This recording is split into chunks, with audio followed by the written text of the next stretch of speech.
to another one of Don's Get Your Health Back series. Today I've invited Shauna Shaw from Bottoms Up Colonics to talk about what happens when we get a blockage in our digestive system.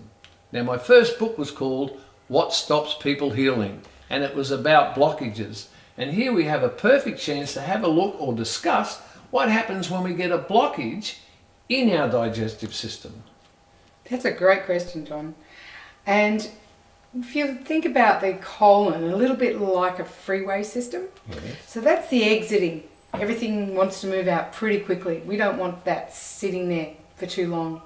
So if we get a blockage in that system, if you think about it like the freeway, slow moving vehicle, things start to back up. We get backing up from wherever that blockage is further up and behind.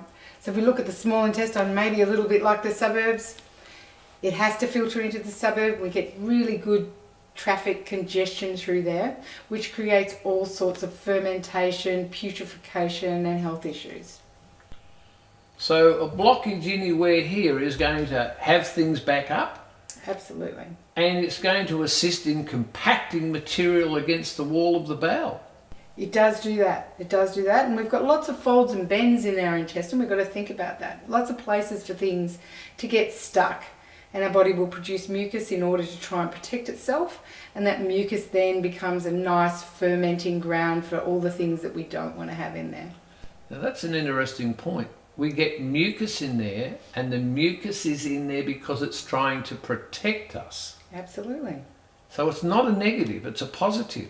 Well, it can become a negative if it ends up being built up with toxicity in it. Salt, sugar, parasites, worms, worm eggs.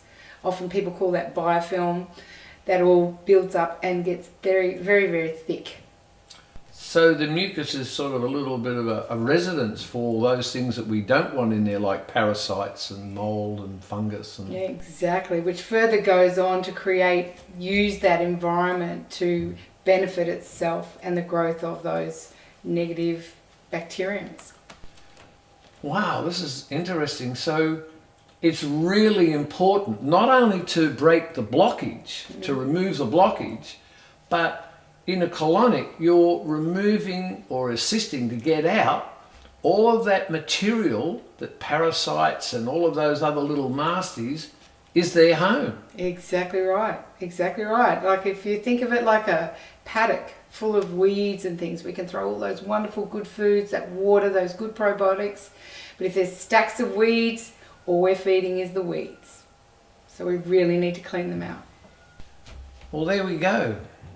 It's not a bad idea to have a colonic, to clean out the pipes, not only to get out the compacted material, but assist in taking away the home of where all those little nasties and parasites and bad bacteria find a place to live.